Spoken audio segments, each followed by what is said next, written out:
our 2025 budget. Basically, I just want to say thank you to Bill and to the board and to the faculty for doing a very diligent job in creating the budget for this upcoming year.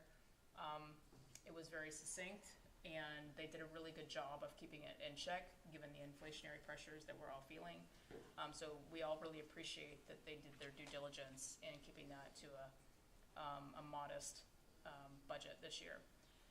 I'm going to turn it over to Matt just to give a summary for what this budget looks like for this year, and take it away. Thank you. And thank you for that sentiment. Principal McGowan and his leadership team certainly put a lot of work into this budget.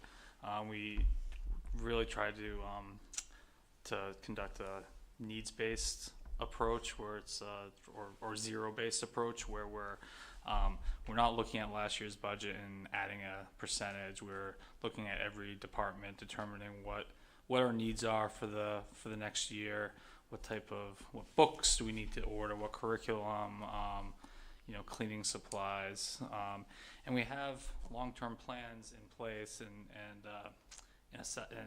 analysis that we conduct on an annual basis that rolls into this budget. So that includes a staffing analysis on an annual basis, our facilities plan, capital improvement plan, our auditorium improvement plan, as well as our competency-based education plan. And all those kind of smaller plans roll up into a budget, and ultimately we're looking to allocate resources and budget to achieve our purpose and align with our goal as Winnacunnet High School, and align those resources accordingly. So I'm looking at this FY25 operating budget. We are budgeting $33,135,855. That's a 6.88% increase over the prior year. However, it's important to note that that's only a 0.53% increase over the default budget. And that's important because the default budget is the prior year's budget. So that really indicates that this is a lean budget where we took a hard look at every account, every investment to determine what was necessary for operations of the school, what type of investments do we need to push forward, and then where can we reduce, because not only are we here to educate the students, but we also have to keep in mind that we have a fiscal responsibility to our taxpayers. So with that being said, there were a number of budget drivers that were included in this budget. This year, there were a few non-discretionary items that really had an outsized impact on the budget.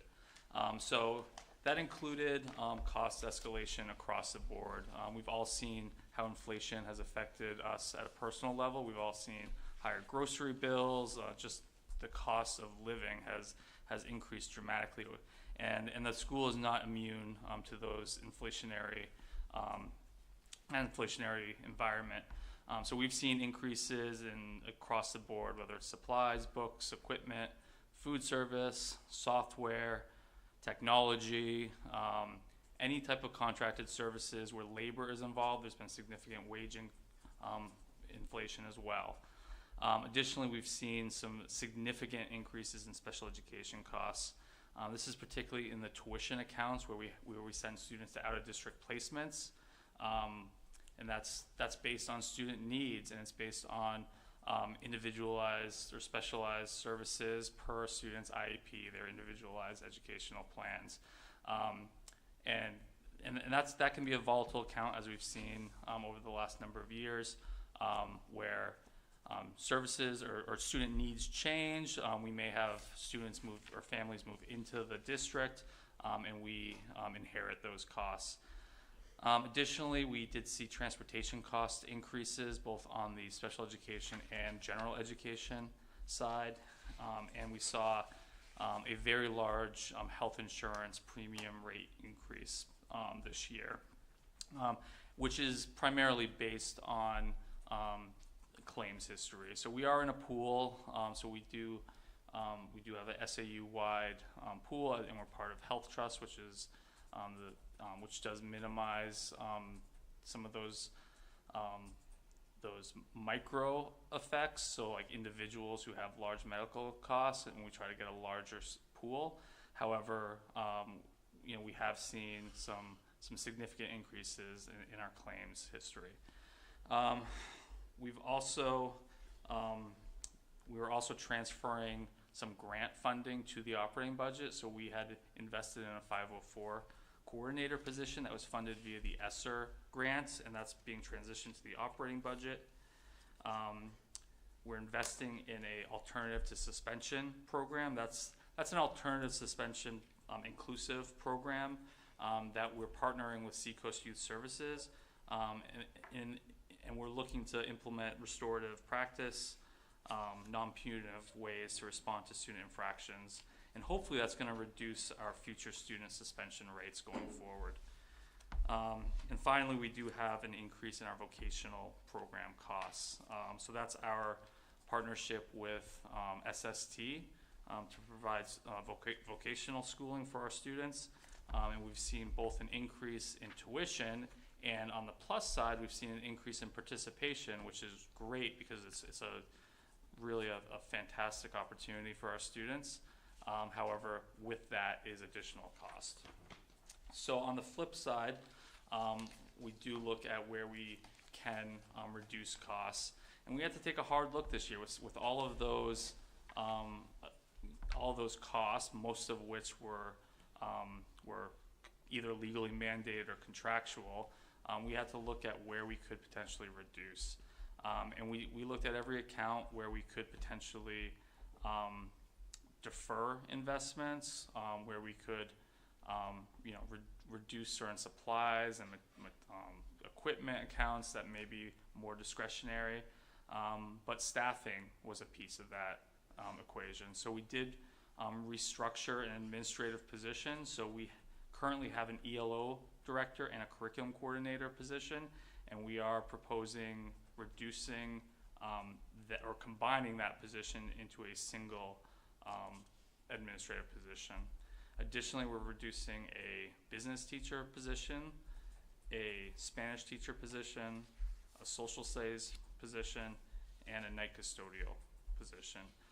I will note that those teaching positions are based on current enrollment and class sizes, and those are currently either unfilled positions or announced retirement, so no one will be losing their jobs. So in short, this was a challenging year for the operating budget. However, the proposed budget is only 0.56% over the default budget, which really shows how hard both the school board and the budget committee took a look at accounts and where we could reduce. It's really all contractual, legally mandated, very little discretionary increases in this budget. I guess what really emphasizes that is we have 3 accounts: special education, transportation, and health insurance, that represent 80% of the total increase. And those are 3 accounts that we have no discretion as far as decreasing. So if we were to remove those 3 accounts, the overall budget increase would only be 1.44%. So that's the operating budget. In addition to the operating budget, we do have 3 proposed warrant articles. The first of which is an incredibly important warrant article that, from my perspective, is the highest priority article on the ballot this year. And that's our collective bargaining agreement with CESPA. That's our paraprofessional bargaining unit. These are educational associates that are in our classrooms every day, working with our teachers and students to ensure that to ensure that our students are receiving unparalleled educational experiences. They're working oftentimes with some of the most challenging students. And they're also they're not only in special education, but they're in the general education classrooms on the lower grade levels, which is particularly important when we're looking at personalized instruction with kids that are learning foundational early literacy and early math skills. To have that additional adult in the classroom is incredibly important to start that foundation, that learning foundation as they progress through their grades. These are employees that do not currently receive competitive compensation. Their salaries their salary schedule ranges between $15 an hour and $19 an hour currently. That simply put is abysmal compared to both other school districts and compared to local businesses, retail organizations. You can pretty much get a job anywhere for higher than that in 2024. In addition to the extremely low compensation, these employees also only receive a single person low-cost health insurance offering. So we hope that this tentative agreement for the CBA will alleviate some of those issues. So this does provide a $2 an hour increase in years 1 and 2, and $1 a year or hour increase in years 3 and 4, and provides two-person health insurance offerings in years 3 and family health insurance offerings in year 4. I can't emphasize enough how important this is. We're currently seeing 30 to 40% turnover rates for these roles. It's very difficult to get highly qualified EAs in our schools. And it's particularly important when we're talking about IEPs and servicing those IEPs. We simply put need these employees in order to fulfill our legally required services for our students. So CBAs are particularly difficult to pass in SAU 21. I will note that if the CBA does not pass, these employees will not get a cost of living adjustment and they will not receive a step. So they will stay status quo at their current low rate of pay with no health insurance other than a single person health insurance. And this needs to pass in each of our school districts. So if this fails in any one of our ballots, it will fail across the board for all of our districts. So that is the CBA. Our last two warrant articles include our annual HVAC replacement warrant article. That is for $400,000. As you know, we do have a 20-year HVAC replacement cycle, which has served us well and has maintained or spread out costs from year to year, so there's not large fluctuations. It also was incredibly useful when we were looking to go back to school during the pandemic. Additionally, we have the start of a very large roof replacement investment. So our main building and gymnasium both need due for their full roof replacement. This is going to be a 3 to 4 year plan. However, this will be year 1 of 2 for funding it. This year, it's a $975,000 warrant article. Next year, our bond comes off the operating budget. That's about a $2 million bond.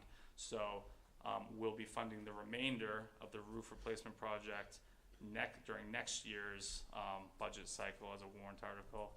That way we can maintain tax rates for our community members, and then we'll see that large increase or decrease rather in the following year. We felt this was the best way to minimize impact for our taxpayers and complete a project that is unfortunately a large project, but something that is necessary for our school's infrastructure. And that concludes our operating budget and warrant articles. I'd be happy to answer any questions.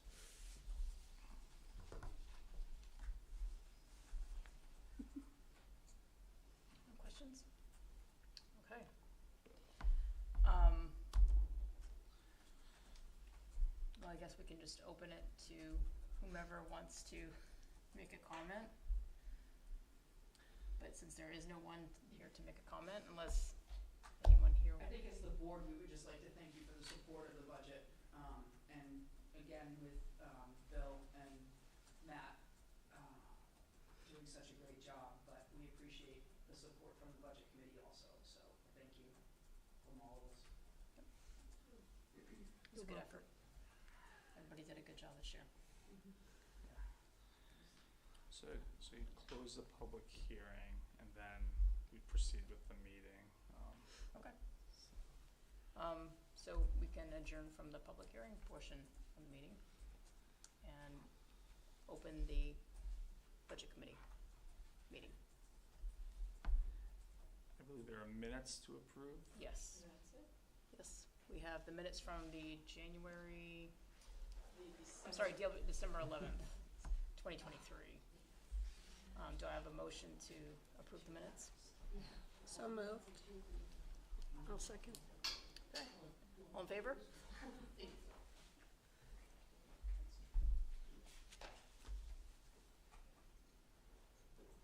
Okay. I think that's it. Before we close, can I just say something? This is the end of my term on the budget committee, and I just want to let everybody know it was announced last night at the SAU 90 school board meeting. I'll be running for SAU 90 school board. There's a position opening, and I was asked to run, and I feel it's important that I step up for that role. So I really enjoyed my time on this committee, and I'm really I feel like I learned a lot, and I really enjoyed working with the leadership and everybody on the committee, and I'll miss it, but I wanted to let everybody know I won't be rerunning for the at-large position, so I hope somebody awesome steps up. Thank you. Thank you. I suppose I should probably make a statement as well, because my term is up as well, and for this this coming year, I do not plan to rerun for this position. I've served for 6 years, and my life is taking a different turn, so I actually need to spend more time doing stuff that is not budget. I did 9 years. No, you need 9. I need 9 years. Do I get like stripes or something? You get pins and everything, it's great. Yeah. We should make sure of that. But I do not plan on rerunning for this seat. I do not have anyone in the community that I've known who is running. But Well, thank you, Jen, for your service. it's been a pleasure. Thank you both. Both, Thank you. yes. And that you still have time to change your mind.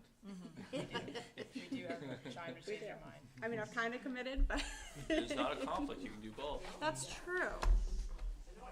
I was gonna ask that question. It's a limited time commitment Yeah. for the budget committee, Yeah. just saying. I'll think it over. Well, I mean, it probably doesn't feel like limited when you're in our 3-hour budget sessions. Yeah. It's not completely off the table, but Yeah. that is the plan. Okay. Well, thank you. Thank you. So you didn't know that if you don't run, you have to get somebody else to run? I'm pretty sure that I'll get some instructions from the other side of the room on what I need to do for an exit strategy. There you go. I think we just need a motion to adjourn. Yeah, we just, Yeah. a motion to adjourn the meeting. So moved. Second. All in favor?